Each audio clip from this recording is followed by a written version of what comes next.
मेरे प्यारे देशवासियों, मैं जानता हूं जब मैं आत्मनिर्भर की बात करता हूं तब अनेक आशंकाएं प्रकट भी की जाती हैं। मैं इस बात को मानता हूं कि आत्मनिर्भर भारत के लिए लाखों चुनौतियां हैं और जब विश्व स्पर्धा के मोड़ में हो तब तो चुनौतियां बढ़ भी जाती हैं, लेकिन देश के सामने अगर लाखों चुनौतियां हैं तो देश के पास करोड़ों समाधान देने वाले शक्ति भी है, मेरे देशवासी भी हैं जो समाधान का सामर्थ्य देते हैं। अब देखिए, कोरोना के संकट काल में हमने देखा कि बहुत सी चीजों के लिए हम कठिनाइयों में हैं, हमें दुनिया से लाना है, दुनिया दे नहीं पा रही थी। हमारे देश के नौजवानों ने, हमारे देश के उद्यमियों ने, हमारे देश के उद्योग जगत के लोगों ने बीड़ा उठा लिया। जिस देश में N95 नहीं बनता था बनने लगे, PPE नहीं बनता था बनने लग गए, वेंटिलेटर नहीं बनता था बनने लग गए। देश की आवश्यकताओं की तो पूर्ति हुई, लेकिन दुनिया में एक्सपोर्ट करने की हमारी ताकत बन गई। दुनिया की जरूरत थी आत्मनिर्भर भारत दुनिया को कैसे मदद कर सकता है, आज हम इसमें देख सकते हैं। और इसलिए विश्व की भलाई में भी भारत का योगदान करना यह दायित्व बनता है और उसलिए भी हमें उसी प्रकार से बहुत हो चुका है। आजाद भारत की मानसिकता क्या होनी चाहिए? आजाद भारत की मानसिकता होनी चाहिए वोकल फॉर लोकल। हमारे जो स्थानीय उत्पाद है उसका हमने गौरवगान करना चाहिए। हम अपनी चीजों का गौरवगान नहीं करेंगे तो उसको अच्छा बनने का अवसर भी नहीं मिलेगा, उसकी हिम्मत नहीं बढ़ेगी। आइए हम मिलकर के संकल्प लें, आजादी के 75 साल के पर्व की ओर जब कदम रख रहे हैं तब वोकल फॉर लोकल का जीवन मंत्र बन जाए और हम मिलकर के भारत की उस ताकत को हम बढ़ावा दे दें। मेरे प्यारे देशवासियों, हमारा देश कैसी कैसी कमाल करता है, कैसे कैसे आगे बढ़ता है, इस बात को हम भली भांति समझ सकते हैं। कौन सोच सकता था कि कभी गरीबों के जनधन खाते में लाखों करोड़ों रुपए सीधे ट्रांसफर हो जाएंगे? कौन सोच सकता था कि किसानों की भलाई के लिए APMC जैसा एक्ट में इतने बदलाव हो जाएंगे? कौन सोचता था हमारे व्यापारी आलम पे जो लटकती तलवार थी, एसेंशियल कमोडिटी एक्ट, इतने सालों के बाद वो भी बदल जाएगा? कौन सोचता था कि हमारा स्पेस सेक्टर हमारे देश के युवाओं के लिए खुला कर दिया जाएगा? आज हम देख रहे हैं, राष्ट्रीय शिक्षा नीति हो, one nation one ration card की बात हो, वन नेशन वन ग्रिड की बात हो, वन नेशन वन टैक्स की बात हो, इंसॉल्वेंसी और बैंकरप्सी कोड उसकी बात हो, चाहे बैंकों को मर्जर करने का प्रयास हो, देश की सच्चाई बन चुकी है, देश की हकीकत है। भारत में परिवर्तन के इस कालखंड में रिफॉर्म्स के परिणामों को दुनिया देख रही है। एक के बाद एक दूसरे से जुड़े हुए हम जो रिफॉर्म्स कर रहे हैं उसको दुनिया बहुत बारीकी से देख रही है और उसी का कारण है बीते वर्ष भारत में FDI में अब तक के सारे रिकॉर्ड तोड़ दिए। फॉरेन डायरेक्ट इन्वेस्टमेंट अब तक के सारे रिकॉर्ड तोड़ दिए। बीते वर्ष भारत में FDI में 18% की वृद्धि हुई है, बढ़ोतरी हुई है और इसलिए कोरोना काल में भी दुनिया की बड़ी बड़ी कंपनियां भारत की ओर रुख ले रही हैं। ये विश्वास ऐसे ही पैदा नहीं हुआ है, ऐसे ही दुनिया मोहित नहीं हुई है।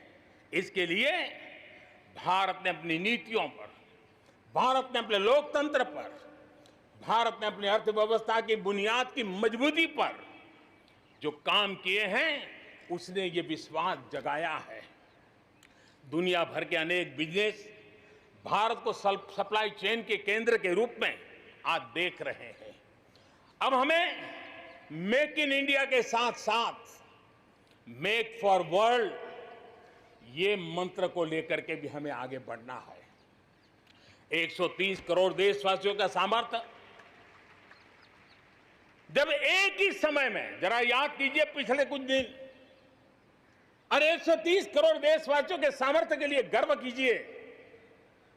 कोरोना के इस महाकालखंड में एक तरफ चक्रवात, पूरब में भी चक्रवात, पश्चिम में भी चक्रवात, बिजली गिरने से अनेक लोगों की मौत की खबरें, कहीं पर बार बार भूस्खलन की घटनाएं, छोटे मोटे भूकंप के झटके इतना कम था तो हमारे किसानों के लिए टिड्डी दल की आपत्तियां आई।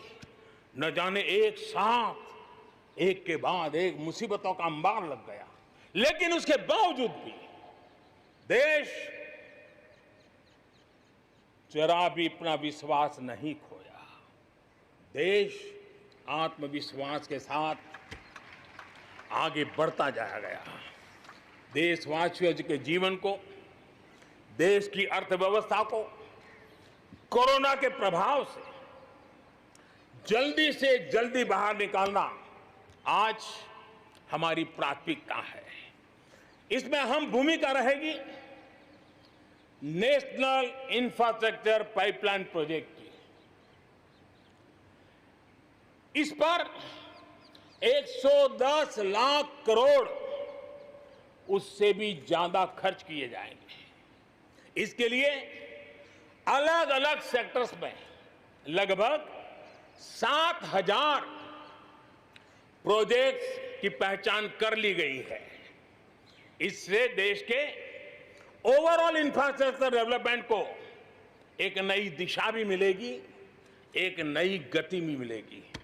और इससे हमेशा ये कहा जाता है, ऐसे संकट की घड़ी में जितना ज्यादा इंफ्रास्ट्रक्चर को बल दिया जाए ताकि आर्थिक गतिविधि बढ़ती है, लोगों को रोजगार मिलता है, काम मिलता है, उसके जुड़े हुए कई काम एक साथ चल जाते हैं।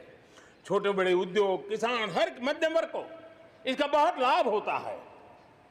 और आज मैं एक बात स्मरण करना चाहता हूं, जब अटल बिहारी वाजपेयी हमारे देश के प्रधानमंत्री थे, तब उन्होंने स्वर्णिम चतुर्भुज की एक बहुत बड़ी दूरगामी असर पैदा करने वाली योजना को प्रारंभ किया था और देश के रोड नेटवर्क के इंफ्रास्ट्रक्चर को नेक्स्ट जनरेशन पर ले गए थे। आज भी वो स्वर्णिम चतुर्भुज की तरफ देश बड़े गर्व से देख रहा है। हाँ, हमारा हिंदुस्तान बदल रहा है, देख रहा है। मेरे प्यारे देशवासियों, अटल जी ने अपने समय में एक काम किया, लेकिन अब हमें उसे आगे ले जाना है, हमें नई ओर ले जाना है। और अब हम साइलोज में नहीं चल सकते। हम इंफ्रास्ट्रक्चर को, रोड का रोड वाला काम करेगा, रेल का रेल में चला जाएगा, न रेल का रोड से संबंध, न रोड का रेल से संबंध, न एयरपोर्ट का पोर्ट से संबंध, न पोर्ट का एयरपोर्ट से संबंध, न रेलवे स्टेशन का बस से संबंध, बस स्टेशन से संबंध, न बस स्टेशन का रेलवे। ऐसी स्थिति नहीं चले। अब हमें सारा इंफ्रास्ट्रक्चर एक कॉम्प्रिहेंसिव हो, इंटीग्रेटेड हो, एक दूसरे के पूरक हो, रेल से रोड पूरक हो, रोड से सी पोर्ट पूरक हो, सी पोर्ट से पोर्ट पूरक हो। ये हमें एक नए सदी के लिए हमें मल्टी मॉडल कनेक्टिविटी इंफ्रास्ट्रक्चर, इसको जोड़ने के लिए हम अब आगे बढ़ रहे हैं और ये एक नया आयाम होगा। बहुत बड़ा सपना लेकर के इस पर काम शुरू किया है और मुझे विश्वास है ये साइलोस को खत्म करके हमारे इस सारी व्यवस्था को एक नई ताकत देंगे। इसके साथ साथ हमारे समुद्री तट, विश्व व्यापार में समुद्री तटों का अपना बहुत महत्व होता है। जब हम पोर्ट लेड डेवलपमेंट को लेकर के चले हैं, तब हम आने वाले दिनों में समुद्री तट के पूरे हिस्से में 4 लेन रोड बनाने की दिशा में एक आधुनिक इंफ्रास्ट्रक्चर के लिए हम काम करेंगे।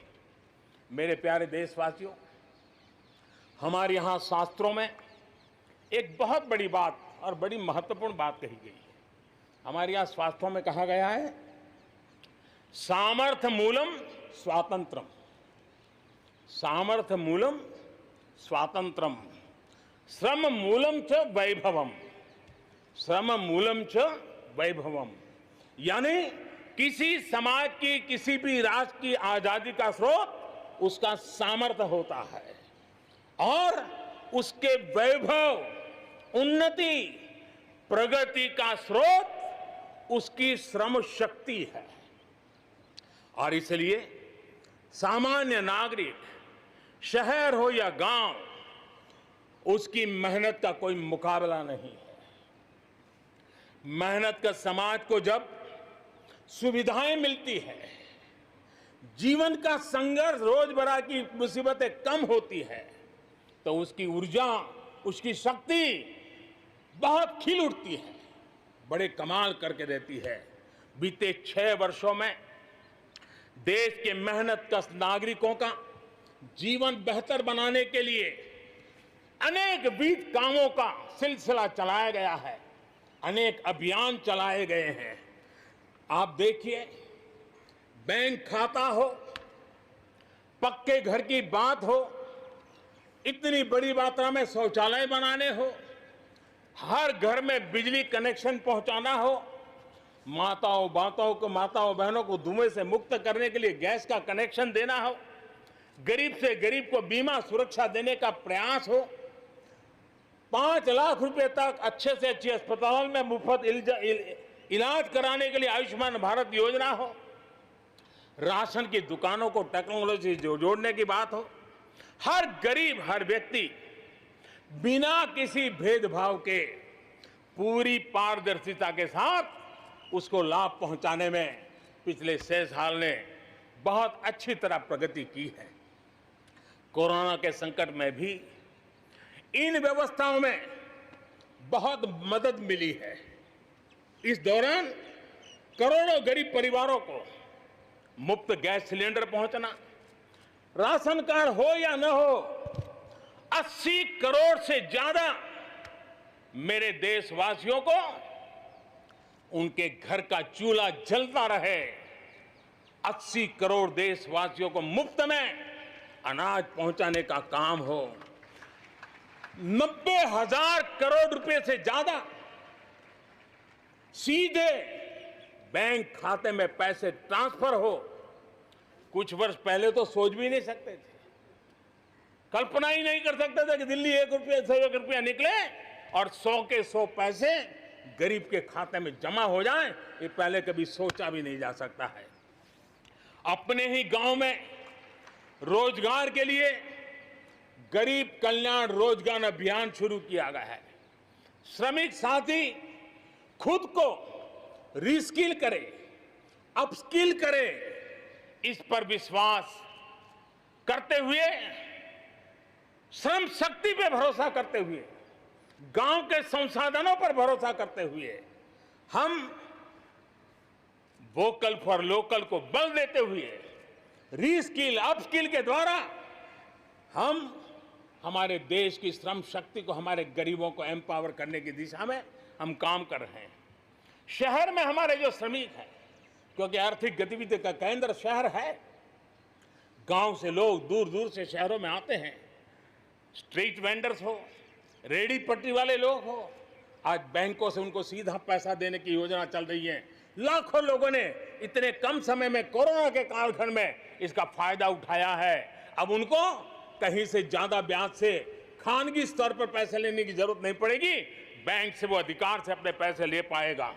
उसी प्रकार से जब शहर में हमारे श्रमिक आते हैं, उनको रहने की अगर अच्छी सुविधा मिल जाए तो उनकी कार्य क्षमता में भी बहुत बढ़ोतरी होती है।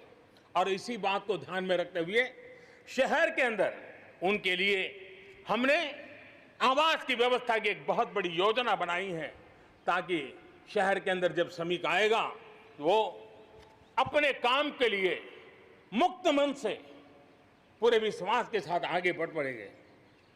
मेरे प्यारे देशवासियों, ये भी सही है कि विकास की इस यात्रा में भी हमने देखा है, जैसे समाज जीवन में कुछ तबके पीछे रह जाते हैं, गरीबी से बाहर निकल नहीं पाते हैं, वैसे राष्ट्र जीवन में भी कुछ क्षेत्र होते हैं, कुछ भूभाग होते हैं, कुछ इलाके होते हैं जो पीछे रह जाते हैं। आत्मनिर्भर भारत बनाने के लिए हमारे लिए संतुलित विकास बहुत आवश्यक है। और हमने 110 से ज्यादा आकांक्षी जिले आइडेंटिफाई किए हैं। उन 110 जिले जो एवरेज से भी पीछे हैं, उनको राज्य की और राष्ट्र की एवरेज तक ले आना है। सभी पैरामीटर में लेता है। वहां के लोगों को बेहतर शिक्षा मिले, वहां के लोगों को बेहतर स्वास्थ्य सुविधाएं मिले, वहां के लोगों को रोजगार के स्थानीय अवसर पैदा हो।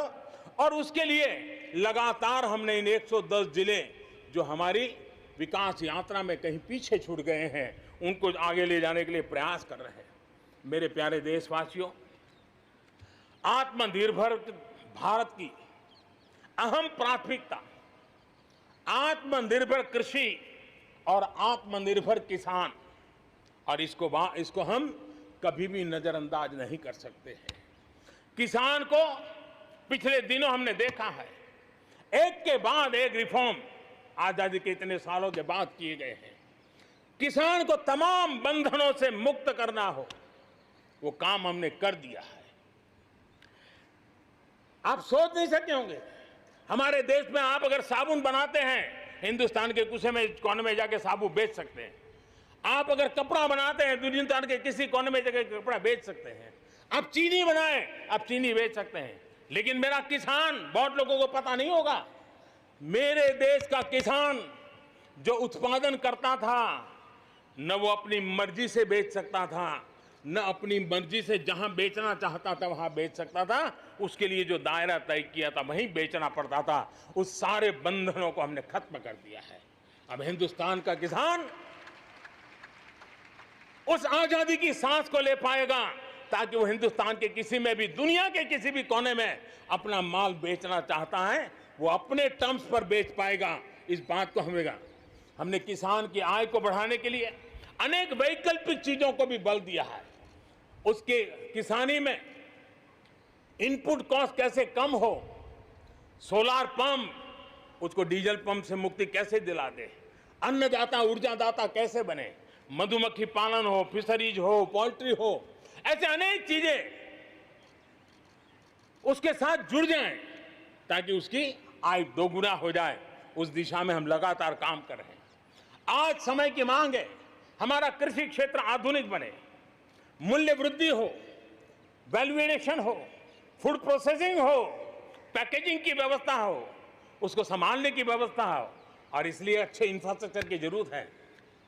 आपने देखा होगा इस कोरोना कालखंड में ही पिछले दिनों 1 लाख करोड़ रुपया एग्रीकल्चर इंफ्रास्ट्रक्चर के लिए भारत की सरकार ने आवंटित किए हैं। और इंफ्रास्ट्रक्चर जो किसानों की भलाई के लिए होगा, और इसके कारण किसान अपना मूल्य भी प्राप्त कर सकेगा, दुनिया के बाजार में बेच भी पाएगा, विश्व बाजार में उसकी पहुंच बढ़ेगी। आज हमने ग्रामीण उद्योगों को मजबूत करने की जरूरत है। ग्रामीण क्षेत्रों में विशिष्ट प्रकार से आर्थिक क्लस्टर बनाने जाएंगे। कृषि और गैर कृषि उद्योगों को गांव के अंदर एक जाल बनाई जाएगी, और उसके कारण उसके साथ साथ किसानों के लिए जो नई एफपीओ हमने बनाने का, किसान उत्पादक संघ बनाने का जो हमने कोशिश की है, वो अपने आप में एक बहुत बड़ा इकोनॉमिकल एम्पावरमेंट का काम करेगा। भाइयों बहनों, मैंने पिछली बार यहां पर जल जीवन मिशन की घोषणा की थी। आज उसको 1 साल हो रहा है। मैं आज गर्व से कह सकता हूं कि जो हमने सपना लिया है कि पीने का शुद्ध जल, नल से जल हमारे देशवासियों को मिलना चाहिए। स्वास्थ्य की समस्याओं का समाधान भी शुद्ध पीने के जल से जुड़ा हुआ होता है। अर्थव्यवस्था में भी उसका बहुत बड़ा योगदान होता है, और उसको लेकर के जल जीवन मिशन शुरू किया। आज मुझे संतोष है कि प्रतिदिन हम 1 लाख से ज्यादा घरों में, हर दिन 1 लाख से ज्यादा घरों में जल पहुंचा रहे हैं, पाइप से जल पहुंचा रहे हैं। और पिछले 1 साल में 2 करोड़ परिवारों तक हम जल पहुंचाने में यशस्वी हुए हैं। और विशेष करके जंगलों में दूर दूर रहने वाले हमारे आदिवासियों के घरों तक ये पहुंचाने का काम, बड़ा अभियान चला है। और मुझे खुशी है कि आज जल जीवन मिशन ने देश में एक तंदुरुस्त स्पर्धा का माहौल बनाया है। जिले जिले के बीच में तंदुरुस्त स्पर्धा हो रही है, नगर नगर के बीच में तंदुरुस्त स्पर्धा हो रही है, राज्य राज्य के बीच में तंदुरुस्त स्पर्धा हो रही है। हर किसी को लग रहा है कि प्रधानमंत्री का जल जीवन मिशन का जो सपना है उसको हम जल्दी से जल्दी अपने क्षेत्र में पूरा करेंगे। कोऑपरेटिव कॉम्पिटिटिव फेडरलिज्म को एक नई ताकत इस जल जीवन मिशन के साथ जुड़ गई है और उसके साथ भी हम आगे बढ़ रहे हैं। मेरे प्यारे देशवासियों, चाहे हमारा कृषि का क्षेत्र हो, चाहे हमारे लघु उद्योगों का क्षेत्र हो, चाहे हमारे नौकरी पेशा करने वाले समाज के लोग हो, ये करीब करीब सभी लोग एक प्रकार से भारत का मध्यम वर्गीय बहुत बड़ा संपुट है। और मध्यम वर्ग से निकले हुए प्रोफेशनल्स आज दुनिया में अपना डंका जमा रहे हैं। मध्यम वर्ग से निकले हुए हमारे डॉक्टर, इंजीनियर, वकील, साइंटिस्ट, सब कोई दुनिया के अंदर अपना नाम डंडा जमा रहे हैं। और इसलिए ये बात तय है कि मध्यम वर्ग को जितने अवसर मिलते हैं वो अनेक गुना ताकत के साथ उभर करके आते हैं। और इसलिए मध्यम वर्ग को सरकारी दखलंदाजी से मुक्ति चाहिए। मध्यम वर्ग को अनेक विध नए अवसर चाहिए, उसको खुला मैदान होना चाहिए। और हमारी सरकार लगातार मध्यम वर्ग के इन सपनों को पूरा करने के लिए काम कर रही है। मध्यम वर्ग मिरेकल करने की ताकत रखता है। ईज ऑफ लिविंग, इसका सबसे बड़ा लाभ किसी को होना है तो मेरे मध्यम वर्गीय परिवारों को होना है। सस्ते इंटरनेट की बात हो, चाहे सस्ते स्मार्टफोन की बात हो, या उड़ान के तहत हवाई जहाज की टिकटें बहुत मिनिमम हो जाने की बात हो, या हमारे हाईवेज हो, इंफॉर्मेशन वेज हो, ये सारी चीजें मध्यम वर्ग की ताकत को बढ़ाने वाली है। आज आपने देखा होगा मध्यम वर्ग में जो गरीबी से बाहर निकला है उसका पहला सपना होता है अपना घर होना चाहिए। वो एक बराबरी की जिंदगी जाना चाहता है। देश में बहुत बड़ा काम हमने ईएमआई के क्षेत्र में किया और उसके कारण होम लोन सस्ते हुए। और जब एक घर के लिए लोन लेता है तो लोन पूरी करते करते करीब 6 लाख रुपया कि उसके छूट मिल जाती है। यह इतना ही नहीं, पिछले दिनों ध्यान में आया कि बहुत गरीब मध्यम वर्ग के परिवारों ने पैसे लगाए हुए हैं, लेकिन योजनाएं पूरी न होने के कारण खुद का घर मिल नहीं रहा है, किराया भरना पड़ रहा है। भारत सरकार ने 25,000 करोड़ रुपया का विशिष्ट फंड बना करके ये जो आधे अधूरे घर हैं उनको पूरा करके मध्यम वर्गीय परिवारों को घर मिल जाए, उसके लिए हमने अब कदम उठाया है। जीएसटी में बहुत तेजी से टैक्सेशन कम हुआ है, इनकम टैक्स कम हुआ है। आज मिनिमम उस प्रकार के व्यवस्थाओं के साथ हम देश को आगे बढ़ाने का प्रयास कर रहे हैं। कोऑपरेटिव बैंकों को आरबीआई से जोड़ना ये अपने आप में मध्यम वर्गीय परिवारों के पैसों को सुरक्षित रखने की गारंटी इसके साथ जुड़ी हुई है। एमएसएमई सेक्टर में जो रिफॉर्म्स हुए हैं, एग्रीकल्चर सेक्टर में जो रिफॉर्म्स हुए हैं, इसका सीधा सीधा लाभ हमारे मध्यम वर्गीय मेहनतकश परिवारों को जाने वाला है। और उसके कारण हजारों करोड़ रुपए के स्पेशल फंड आज जो हमारे व्यापारी बंधुओं को, हमारे में लघु उद्योगकारों को हम दे रहे हैं, उनको इसका लाभ मिलने वाला है। आम भारतीय की शक्ति, उसकी ऊर्जा आत्मनिर्भर भारत अभियान का एक बहुत बड़ा आधार है। इस ताकत को बनाए रखने के लिए हर स्तर पर निरंतर काम जारी है। मेरे प्यारे देशवासियों, आत्मनिर्भर भारत के निर्माण में, आधुनिक भारत के निर्माण में, नए भारत के निर्माण में, समृद्ध और खुशहाल भारत के निर्माण में देश की शिक्षा का बहुत बड़ा महत्व है। इसी सोच के साथ देश को 3 दशक के बाद नई राष्ट्रीय शिक्षा नीति देने में हम आज यशस्वी हुए हैं और हिंदुस्तान के हर कोने में इसकी स्वागत के समाचार एक नई ऊर्जा, नए विश्वास दे रहे हैं। ये शिक्षा, ये राष्ट्रीय शिक्षा नीति हमारे विद्यार्थियों को जड़ से जोड़ेगी, लेकिन साथ साथ उसको एक ग्लोबल सिटीजन बनाने का भी पूरा सामर्थ्य देगी। वो जड़ों से जुड़ा होगा, लेकिन उसका सर आसमान की ऊंचाइयों को छूता होगा। आज आपने देखा होगा राष्ट्रीय शिक्षा नीति में एक विशेष बल दिया गया है नेशनल रिसर्च फाउंडेशन का, क्योंकि देश को प्रगति करने के लिए इनोवेशन बहुत आवश्यक होता है।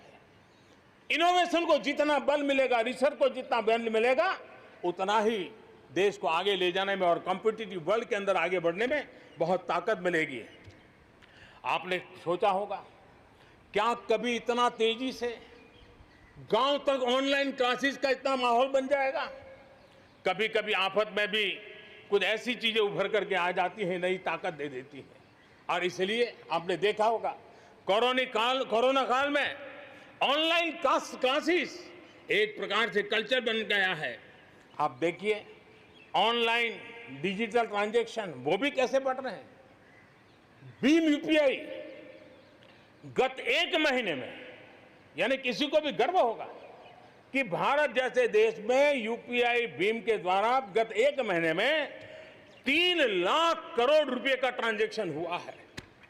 ये अपने आप में हम किस प्रकार से बदली हुई स्थितियों को स्वीकार करने लगे हैं, ये इसका नमूना है। आप देखते हैं, 2014 से पहले हमारे देश में 5 दर्जन पंचायतों में ऑप्टिकल फाइबर था। गत 5 वर्ष में 1.5 लाख ग्राम पंचायतों तक ऑप्टिकल फाइबर नेटवर्क पहुंच चुका है, जो आज इतना मदद कर रहा है। सभी पंचायतों में पहुंचने के लक्ष्य के साथ हमने काम शुरू किया था। जो 1 लाख पंचायतें बाकी हैं, वहां भी तेजी से काम चल रहा है।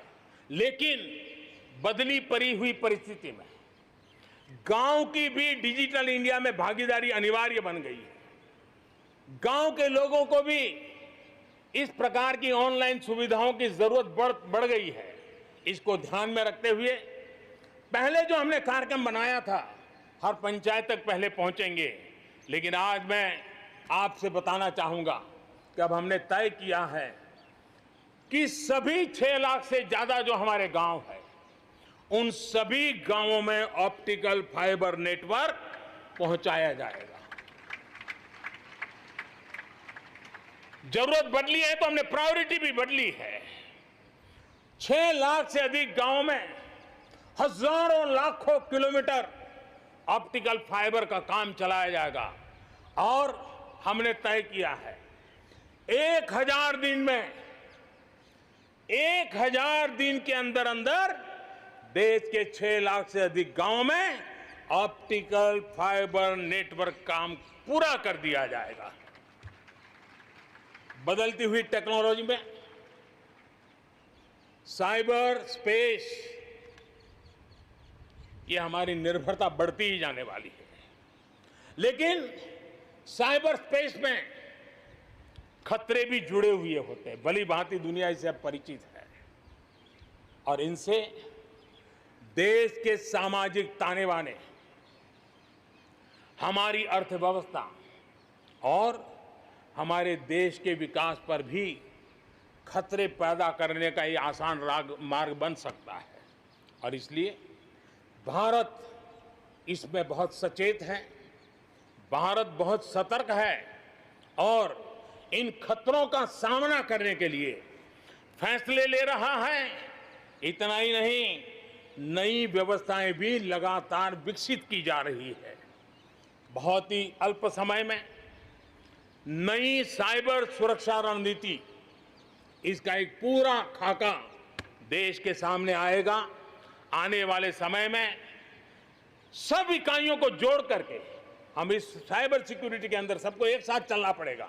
उसके लिए आगे बढ़ने की रणनीति बनाएंगे। मेरे प्यारे देशवासियों, भारत में महिला शक्ति को जब जब भी अवसर मिले, उन्होंने देश का नाम रोशन किया, देश को मजबूती दी है। महिलाओं को स्वरोजगार और रोजगार के समान अवसर देने के लिए आज देश प्रतिबद्ध है। आज भारत में महिलाएं अंडरग्राउंड कोयले की खदान में काम कर रही हैं, तो आज मेरे देश की बेटियां फाइटर प्लेन भी उड़ा करके आसमान की बुलंदियों को चूम रही है। आज भारत दुनिया के उन देशों में है जहां नौसेना और वायुसेना में महिलाओं को कॉम्बैट रोल में शामिल किया जा रहा है। गर्भवती महिलाओं को सैलरी के साथ 6 महीने की छुट्टी देने का फैसले की बात हो, हमारे देश की महिलाएं जो 3 तलाक के कारण पीड़ित रहती थी, वैसी हमारी मुस्लिम बहनों को मुक्ति दिलाने, आजादी दिलाने का काम हो, महिलाओं के आर्थिक सशक्तिकरण की बात हो। 40 करोड़ जो जनधन खाते खोले गए हैं, उसमें 22 करोड़ खाते हमारी बहनों के हैं। कोरोना काल में करीब 30,000 करोड़ रुपए इन बहनों के खाते में जमा कर दिए गए हैं। मुद्रा लोन 25 करोड़ के करीब मुद्रा लोन दिए गए, उसमें 70% मुद्रा लोन लेने वाली हमारी माताएं बहनें हैं। प्रधानमंत्री आवास योजना के तहत जो खुद का घर मिल रहा है, उसमें अधिकतम रजिस्ट्री भी महिलाओं के नाम हो रही है। मेरे प्यारे देशवासियों, गरीब बहन बेटियों की बेहतर स्वास्थ्य की भी चिंता ये सरकार लगातार कर रही है। हमने जन औषधि केंद्र के अंदर 1 रुपये में सैनिटरी पैड पहुंचाने के लिए एक बहुत बड़ा काम किया। 6,000 जन औषधि केंद्रों में पिछले थोड़े से समय में ही करीब 5 करोड़ से ज्यादा सैनिटरी पैड हमारी इन गरीब महिलाओं तक पहुंच चुके हैं। बेटियों में कुपोषण खत्म हो, उनकी शादी की सही आयु क्या हो, इसके लिए हमने कमेटियां बना की रचना की है। उसका रिपोर्ट आते ही बेटियों की शादी की उम्र के बारे में भी उचित फैसले लिए जाएंगे। मेरे प्यारे देशवासियों, इस कोरोना के सेक्टर में कालखंड में हेल्थ सेक्टर की तरफ ध्यान जाना बहुत स्वाभाविक है और इसलिए आत्मनिर्भर की सबसे बड़ी सीख हमें हेल्थ सेक्टर ने इस संकट के काल में सिखा दी है और उस लक्ष्य में प्राप्त करने के लिए हमें आगे भी बढ़ना है। अब देखिए, कोरोना के समय, उसके पूर्व हमारे देश में सिर्फ एक लैब थी टेस्टिंग के लिए। आज 1400 लैब्स का नेटवर्क है, हिंदुस्तान के हर कोने में फैला हुआ है। जब कोरोना का संकट आया तो एक दिन में सिर्फ 300 टेस्ट हो पाते थे। इतने कम समय में हमारे लोगों ने वो शक्ति दिखा दी है कि आज हर दिन 7 लाख से ज्यादा टेस्ट हम कर पाए। कहां 300 से शुरू किया था और कहां हम 7 लाख तक पहुंच गए। देश में नए एम्स, नए मेडिकल कॉलेज का निर्माण, आधुनिकीकरण की दिशा में निरंतर प्रयास ये हम कर रहे हैं।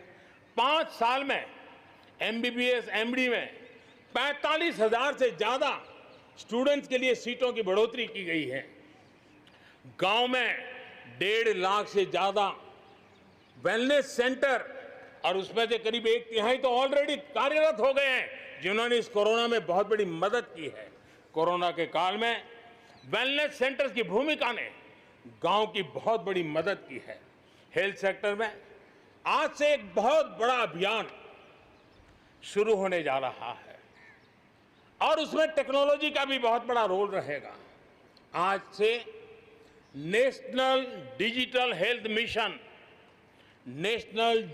हेल्थ मिशन उसका भी आरंभ किया जा रहा है। भारत के हेल्थ सेक्टर में ये एक नई क्रांति ले आएगा। इलाज में आने वाली परेशानियां कम करने के लिए टेक्नोलॉजी का बहुत सुविचारित रूप से उपयोग होगा। प्रत्येक भारतीय को हेल्थ आईडी दी जाएगी। ये हेल्थ आईडी प्रत्येक भारतीय के स्वास्थ्य खाते की तरह काम करेगी। आपके हर टेस्ट, हर बीमारी, आपको किस डॉक्टर के पास कौन सी दवा ली थी, उनका क्या डायग्नोसिस था, कब दी थी, आपकी रिपोर्ट क्या थी, ये सारी जानकारी इस एक हेल्थ आईडी में आपको समाहित की जाएगी। डॉक्टर से अपॉइंटमेंट हो, पैसा जमा करना हो, अस्पताल में पर्ची बनवाने की भागदौड़ हो, तमाम दिक्कतें नेशनल डिजिटल हेल्थ मिशन के माध्यम से अनेक मुसीबतों से मुक्ति मिलेगी और उत्तम स्वास्थ्य के लिए हमारा कोई भी नागरिक सही फैसले कर पाएगा, ये व्यवस्था उससे होने वाली है। मेरे प्यारे देशवासियों, जब भी अब कोरोना की बात आती है तो एक बात स्वाभाविक है, हर किसी के मन में सवाल है, कोरोना की वैक्सीन कब तैयार होगी? ये सवाल हर एक के मन में है, पूरी दुनिया में है। मैं आज देशवासियों को कहना चाहूँगा, देश के हमारे वैज्ञानिकों की प्रतिभा एक ऋषि मुनि की तरह लेबोरेटरी में जी जान से जुटे हुए अखंड एक निष्ठ तपस्या कर रहे हैं, बड़ी कड़ी मेहनत कर रहे हैं। और भारत में एक नहीं, दो नहीं, तीन वैक्सीन उसके टेस्टिंग के अलग अलग चरण में है। वैज्ञानिकों से जब हरी झंडी मिल जाएगी, बड़े पैमाने पर प्रोडक्शन होगा और उसकी तैयारियां भी पूरी तरह रेडी हैं। और तेजी से प्रोडक्शन के साथ वैक्सीन हर भारतीय तक कम से कम समय में कैसे पहुंचे, उसका खाका भी तैयार है, उसका रूपरेखा भी तैयार है। मेरे प्यारे देशवासियों, हमारे देश में अलग अलग जगहों पर विकास की तस्वीर अलग अलग है। कुछ क्षेत्र बहुत आगे हैं, कुछ क्षेत्र बहुत पीछे हैं। ये असंतुलन आत्मनिर्भर भारत के सामने एक महत्वपूर्ण चुनौती मैं मान सकता हूं। और इसलिए जैसा मैंने प्रारंभ में कहा, 110 आकांक्षी जिलों पर हम बल दे रहे हैं, उसको विकास की बराबरी लाना चाहते हैं। हम विकास के इकोसिस्टम बनाना, कनेक्टिविटी को सुधारना, ये हमारी प्राथमिकता है। अब आप देखिए, हिंदुस्तान का पश्चिमी भाग और हिंदुस्तान को मध्य से देखिए, हिंदुस्तान का पूर्वी भाग, पूर्वी उत्तर प्रदेश हो, बिहार हो, बंगाल हो, नॉर्थ ही हो, उड़ीसा हो, ये सारे हमारे क्षेत्र अपार संपदा है, प्राकृतिक संपदा के भंडार है। यहाँ के लोग सामर्थ्यवान है, शक्तिवान है, प्रतिभावान है, लेकिन अवसरों के अभाव में ये क्षेत्र हमारे असंतुलन रहा है। और इसलिए हमने अनेक नए कदम उठाए। ईस्टर्न डेडिकेटेड फ्रेट कॉरिडोर हो, पूर्व में गैस पाइपलाइन से जोड़ने की बात हो, नए रोड रेल का इंफ्रास्ट्रक्चर खड़ा करना हो, वहाँ नए पोर्ट बनाने हो, यानी एक प्रकार से पूरा डेवलपमेंट के लिए जो इंफ्रास्ट्रक्चर का खाका होना चाहिए, बड़ा होलिस्टिक तरीके से विकसित हम कर रहे हैं, ताकि हमारे क्षेत्र भी विकास की दिशा में। उसी प्रकार से लेह लद्दाख, करगिल, जम्मू कश्मीर, एक क्षेत्र, एक प्रकार से इस क्षेत्र को एक वर्ष पूर्व 370 से आजादी मिल चुकी है, एक साल पूरा हो चुका है। ये एक साल जम्मू कश्मीर के एक नई विकास यात्रा का बड़ा महत्वपूर्ण पड़ाव है। ये एक साल वहां महिलाओं को, दलितों को मूलभूत अधिकारों को देने वाला कालखंड रहा है। ये हमारे शरणार्थियों को गरिमापूर्ण जीवन का भी एक साल रहा है। विकास का लाभ गांव और गरीब तक पहुंचाने के लिए बैक टू विलेजेस जैसे विशेष अभियान चलाए जा रहे हैं। आयुष्मान योजना को बेहतरीन तरीके से आज जम्मू कश्मीर, लद्दाख के क्षेत्र में उपयोग किया जा रहा है। मेरे प्यारे देशवासियों, लोकतंत्र की मजबूती, लोकतंत्र की सच्ची ताकत हमारी चुनी हुई स्थानीय इकाइयों में है। हम सभी के लिए गर्व की बात है कि जम्मू कश्मीर में स्थानीय इकाइयों के जनप्रतिनिधि सक्रियता और संवेदनशीलता के साथ विकास के नए युग को आगे बढ़ा रहे हैं। मैं उनके वहीं के सभी पंच सरपंचों को हृदय से बहुत बहुत बधाई देता हूं विकास यात्रा में उनकी सक्रिय भागीदारी के लिए। जम्मू कश्मीर में डिलिमिटेशन की प्रक्रिया चल रही है।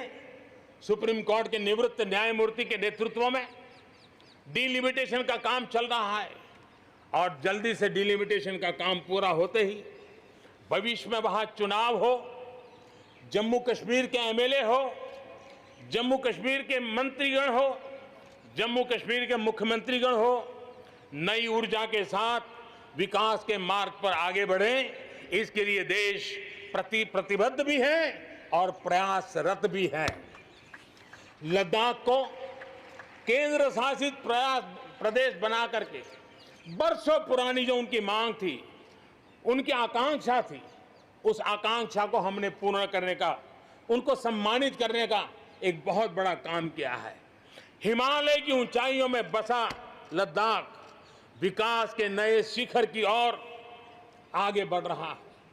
अब सेंट्रल यूनिवर्सिटी वहां पर बन रही है, नए रिसर्च सेंटर बन रहे हैं, होटल मैनेजमेंट के कोर्सेज वहां चल रहे हैं। बिजली के लिए 7,500 मेगावाट के सोलर पार्क के निर्माण की योजना बन रही है। लेकिन मेरे प्यारे देशवासियों, लद्दाख की कई विशेषता हैं। उन विशेषताओं को हमें संभालना भी है, संवारना भी है। और जैसे सिक्किम ने, हमारे नॉर्थ ईस्ट में सिक्किम ने अपनी एक ऑर्गेनिक स्टेट की पहचान बनाई है, वैसे ही लद्दाख, लेह, करगिल, ये पूरा क्षेत्र हमारे देश के लिए कार्बन न्यूट्रल इकाई के रूप में उसकी पहचान बना सकता है। और इसके लिए भारत सरकार वहां के नागरिकों के साथ मिलकर के एक नमूना रूप, प्रेरणा रूप कार्बन न्यूट्रल और वो भी विकास का मॉडल, वहां की आवश्यकताओं की पूर्ति वाला मॉडल, उस दिशा में हम आगे बढ़ रहे हैं। मेरे प्यारे देशवासियों, भारत ने दिखाया है कि पर्यावरण के साथ संतुलन रखते हुए भी तेज विकास संभव है।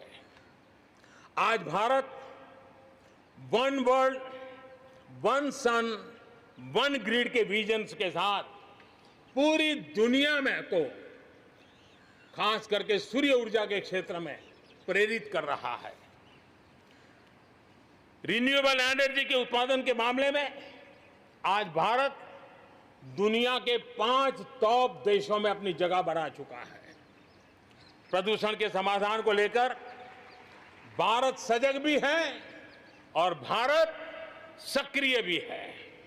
स्वच्छ भारत अभियान हो, धुआं मुक्त रसोई गैस की व्यवस्था हो, एलईडी बल्ब का अभियान हो, सीएनजी आधारित ट्रांसपोर्टेशन की व्यवस्था हो, इलेक्ट्रिक मोबिलिटी के लिए प्रयास हो, हम कोई कसर नहीं छोड़ रहे हैं। पेट्रोल से प्रदूषण को कम करने के लिए इथेनॉल उत्पादन उसको बढ़ाने पर और उसके इस्तेमाल पर बल दिया जा रहा है। 5 साल पहले हमारे देश के अंदर इथेनॉल की क्या स्थिति थी? 5 साल पहले हमारे देश में 40 करोड़ लीटर उत्पादन होता था। आज 5 साल में 5 गुना हो गया और आज 200 करोड़ लीटर इथेनॉल हमारे देश में बन रहा है, जो पर्यावरण के लिए बहुत उपयोगी हो रहा है। मेरे प्यारे देशवासियों, देश के 100 शहरों में, चुने हुए 100 शहरों में प्रदूषण कम करने के लिए हम एक होलिस्टिक अप्रोच के साथ, एक इंटीग्रेटेड अप्रोच के साथ, एक जन भागीदारी के साथ आधुनिक टेक्नोलॉजी का उपयोग भरपूर करते हुए हम उसे प्रदूषण कम करने की दिशा में एक मिशन मोड में काम करने वाले हैं। मेरे प्यारे देशवासियों, भारत इस बात को गर्व से कह सकता है, भारत उन बहुत कम देशों में से एक है जहां जंगलों का विस्तार हो रहा है। अपनी बायोडायवर्सिटी के संरक्षण और संवर्धन के लिए भारत पूरी तरह संवेदनशील है। हम लोगों ने सफलतापूर्वक प्रोजेक्ट टाइगर, प्रोजेक्ट एलिफेंट हमने सफलतापूर्वक आगे बढ़ाया है। हमारे यहाँ टाइगर की आबादी बढ़ी है। अब आने वाले दिनों में एशियाटिक लायन, प्रोजेक्ट लायन की शुरुआत हो रही है और उसमें प्रोजेक्ट लायन भारतीय शहरों की रक्षा, सुरक्षा, आवश्यक इंफ्रास्ट्रक्चर और विशेष करके उनके लिए जो आवश्यक होता है स्पेशल प्रकार का हेल्थ इंफ्रास्ट्रक्चर, उस पर भी काम किया जाएगा और प्रोजेक्ट लाइन पर बल दिया जाएगा। साथ ही एक और काम को भी हम बढ़ावा देना चाहते हैं और वो है प्रोजेक्ट डॉल्फिन चलाया जाएगा। नदियों में, समंदर में रहने वाली दोनों तरह की डॉल्फिन्स पर हम फोकस करेंगे। इससे बायोडायवर्सिटी को भी बल मिलेगा और रोजगार के अवसर भी मिलेंगे। ये टूरिज्म के आकर्षण का भी केंद्र होता है, तो इस दिशा में भी हम आगे बढ़ने वाले हैं। मेरे प्यारे देशवासियों, जब हम एक असाधारण लक्ष्य को लेकर के असाधारण यात्रा पर निकलते हैं तो रास्ते में चुनौतियों की भरमार होती है और चुनौतियां भी असामान्य होती है। इतनी आपदाओं के बीच ही सीमा पर भी देश के सामर्थ्य को चुनौती देने के दुष्प्रयास हुए हैं, लेकिन एलओसी से लेकर एलएसी तक देश की संप्रभुता पर जिस किसी ने आंख उठाई, देश की सेना ने, हमारे वीर जवानों ने उसका उसी की भाषा में जवाब दिया है।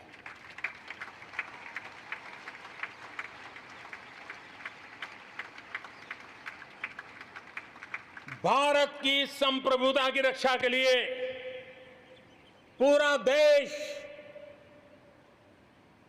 एक जोश से भरा हुआ है, संकल्प से प्रेरित है और सामर्थ्य पर अटूट श्रद्धा के साथ आगे बढ़ रहा है। इस संकल्प के लिए हमारे वीर जवान क्या कर सकते हैं, देश क्या कर सकता है, ये लद्दाख में दुनिया ने देख लिया है।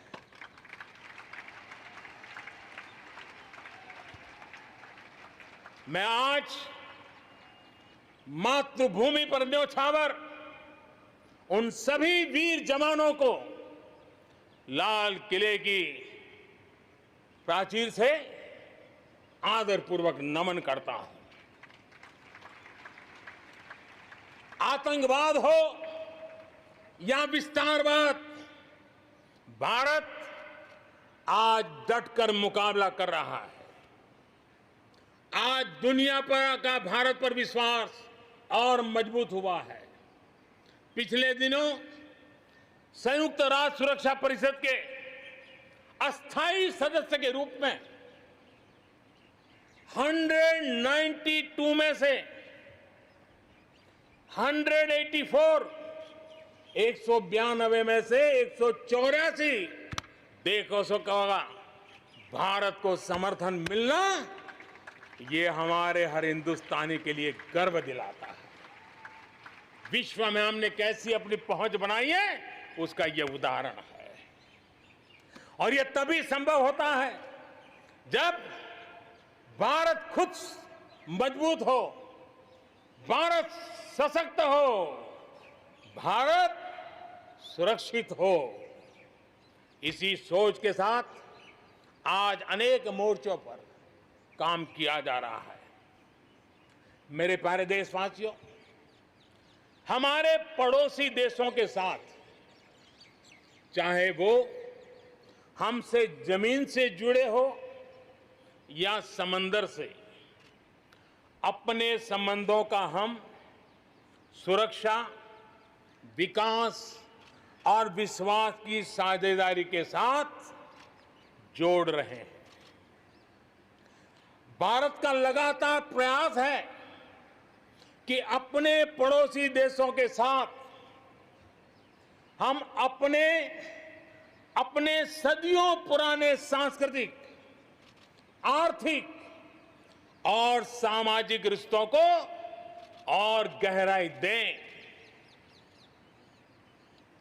दक्षिण एशिया में दुनिया की 1/4 जनसंख्या रहती है। हम सहयोग और सहभागिता से इतनी बड़ी जनसंख्या के विकास और समृद्धि की अनगिनत संभावनाएं पैदा कर सकते हैं। इस क्षेत्र के देशों के सभी नेताओं की इस विशाल जनसमूह के विकास और प्रगति के लिए बहुत बड़ी जिम्मेदारी है, एक अहम जिम्मेदारी है। उसे निभाने के लिए दक्षिण एशिया के इन सभी क्षेत्र के सभी लोगों को, राजनेताओं को, शासकों को, बुद्धिजीवियों को भी मैं आह्वान करता हूं, इस पूरे क्षेत्र में जितनी शांति होगी, जितना सौहार्द होगा, उतनी ही ये मानवता के काम आएगी, मानवता के हित में होगा। पूरी दुनिया का हित इसमें समाहित है।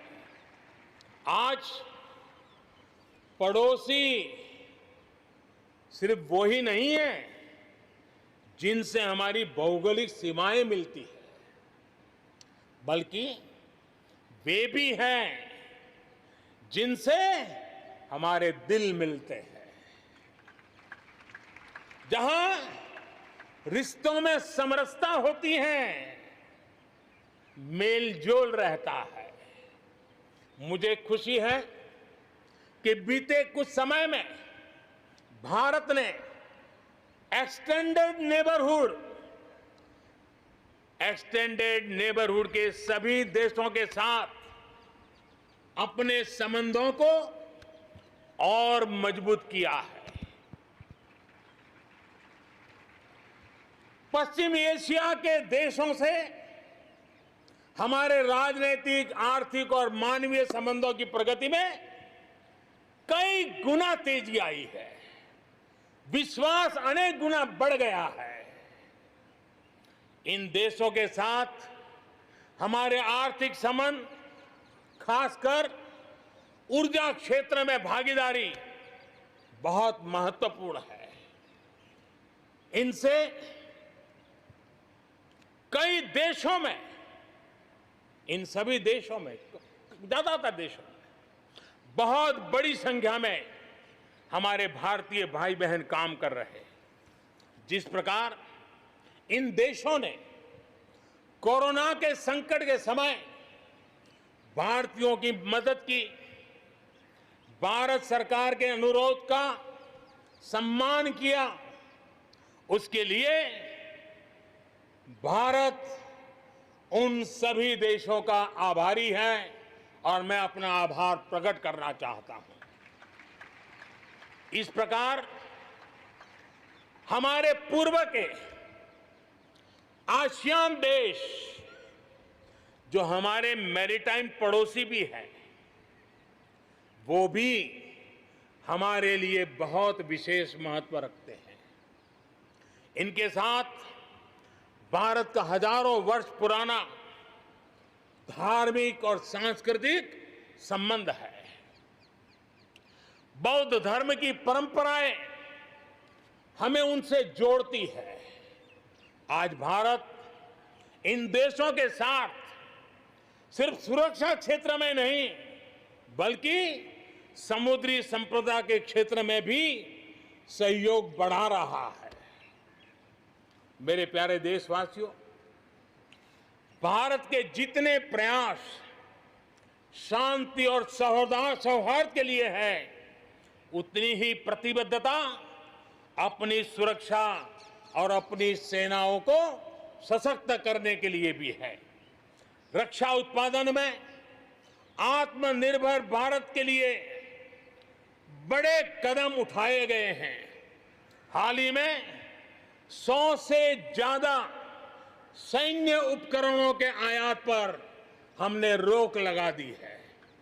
मिसाइलों से लेकर के हल्के युद्धक हेलीकॉप्टरों तक, असॉल्ट राइफल से लेकर ट्रांसपोर्ट एयरक्राफ्ट तक सभी मेक इन इंडिया हो गए। अपना तेजस भी, अपना तेज, अपनी तेजी और अपनी ताकत दिखाने के लिए आधुनिक जरूरतों के हिसाब से तैयार हो रहा है। देश की सुरक्षा में हमारे बॉर्डर और कोस्टल इंफ्रास्ट्रक्चर की बहुत बड़ी भूमिका है। आज हिमालय की चोटियां हो या हिंद महासागर के द्वीप, हर दिशा में कनेक्टिविटी के विस्तार पर जोर दिया जा रहा है।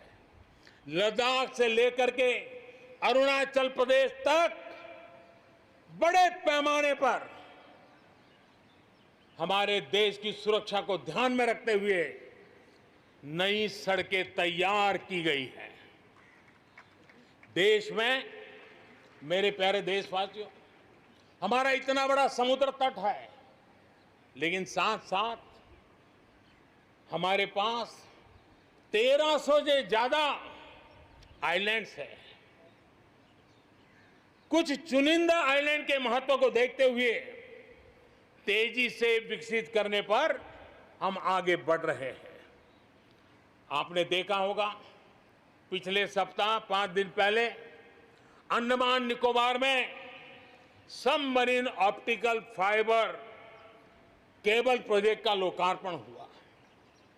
अंडमान निकोबार को भी चेन्नई और दिल्ली जैसी इंटरनेट सुविधा अब उपलब्ध होगी। अब हम आगे लक्षद्वीप को भी इसी तरह जोड़ने के लिए काम को आगे बढ़ाने वाले हैं। अगले 1000 दिन में लक्षद्वीप को भी तेज इंटरनेट की सुविधा से जोड़ने का हमने लक्ष्य रखा है। बॉर्डर और कोस्टल एरिया के युवाओं के विकास, उसको भी सुरक्षा को केंद्र में रखते हुए विकास के मॉडल की दिशा में हम आगे बढ़ रहे हैं। और उसमें एक कदम, एक बड़ा अभियान हम शुरू कर रहे हैं।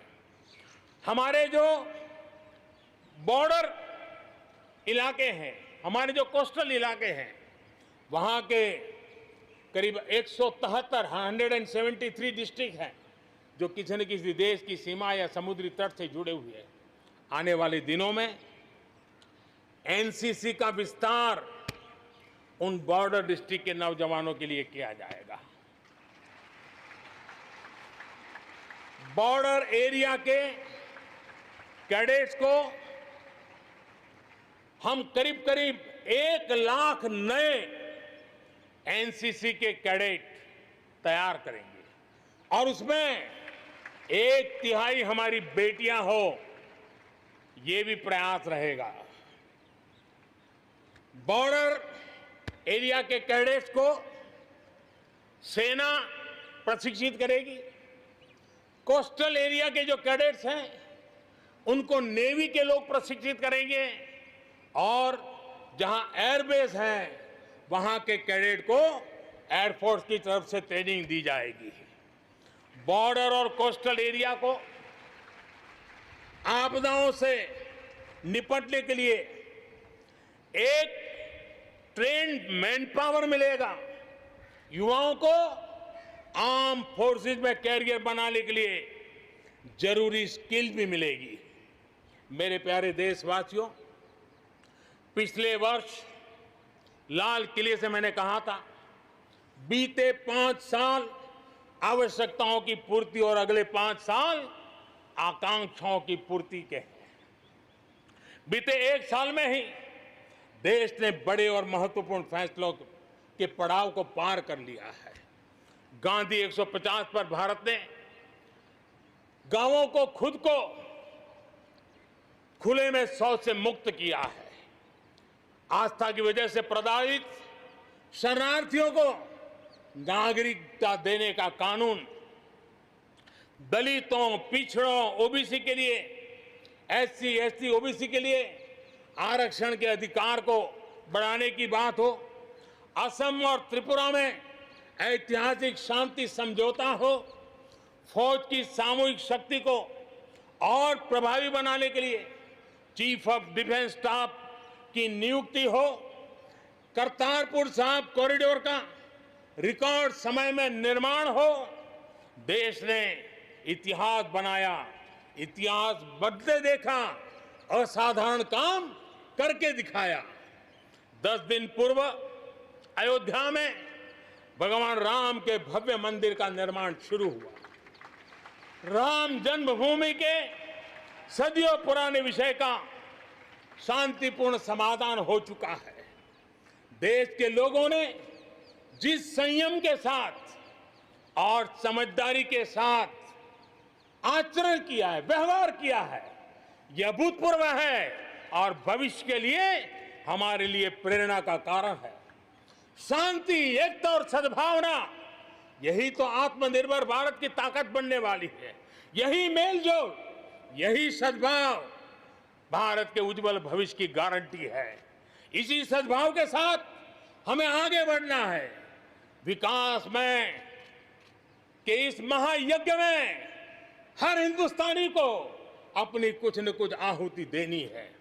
इस दशक में भारत नई नीति और नई रीति के साथ ही आगे बढ़ेगा। जब साधारण से काम नहीं चलेगा, अब होती है चलती का वक्त अब चला गया। हमें दुनिया में किसी से कम नहीं, हम सबसे ऊपर रहने का प्रयास करेंगे और इसलिए हम सर्वश्रेष्ठ उत्पादन, सर्वश्रेष्ठ ह्यूमन रिसोर्सेज, सर्वश्रेष्ठ गवर्नेंस, हर चीज में सर्वश्रेष्ठ के लक्ष्य को लेकर के आजादी के 75 साल के लिए हमें आगे बढ़ना है। हमारी पॉलिसीज, हमारे प्रोसेस, हमारे प्रोडक्ट्स, सब कुछ उत्तम से उत्तम हो, बेस्ट हो, तभी एक भारत श्रेष्ठ भारत की परिकल्पना साकार होगी। आज हमें फिर से संकल्प लेने की जरूरत है। ये संकल्प आजादी के लिए बलिदान देने वालों के सपनों को पूरा करने का हो। ये संकल्प 130 करोड़ देशवासियों के लिए हो। ये संकल्प हमारी आने वाली पीढ़ियों के लिए हो, उनके उज्जवल भविष्य के लिए हो। ये संकल्प आत्मनिर्भर भारत के लिए हो। हमें शपथ लेनी होगी, हमें प्रतिज्ञा करनी होगी। हम आयात को कम से कम करने की दिशा में योगदान करेंगे। हम अपने लघु उद्योगों को सशक्त करेंगे। हम सब लोकल के लिए वोकल बनेंगे और हम ज्यादा इनोवेट करेंगे। हम एम्पावर करेंगे अपने युवाओं को, महिलाओं को, आदिवासियों को, दिव्यांगों को, दलितों को, गरीबों को, गांव को, पिछड़ों को, हर किसी को। आज भारत ने असाधारण गति से असंभव को संभव किया है। इसी इच्छा शक्ति, इसी लगन, इसी जज्बे के साथ प्रत्येक भारतीय को आगे बढ़ना है। वर्ष 2022 हमारी आजादी के 75 वर्ष का पर्व अब बस आ ही गया है। हम एक कदम दूर है। हमें दिन रात एक कर देना है। 21वीं सदी का ये तीसरा दशक हमारे सपनों को पूरा करने का दशक होना चाहिए। कोरोना बड़ी विपत्ति है, लेकिन इतनी बड़ी नहीं कि आत्मनिर्भर भारत की विजय यात्रा को वो रोक पाए। मैं देख सकता हूं एक नए प्रभात की लालिमा, एक नए आत्मविश्वास का उदय, एक नए आत्मनिर्भर भारत का शंखनाद। एक बार फिर आप सभी को स्वाधीनता दिवस की कोटि कोटि शुभकामनाएं। आइए मेरे साथ दोनों हाथ के ऊपर करके पूरी ताकत से बोलिए, भारत माता की, भारत माता की, भारत माता की, वंदे वंदे वंदे, जय हिंद।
कोटि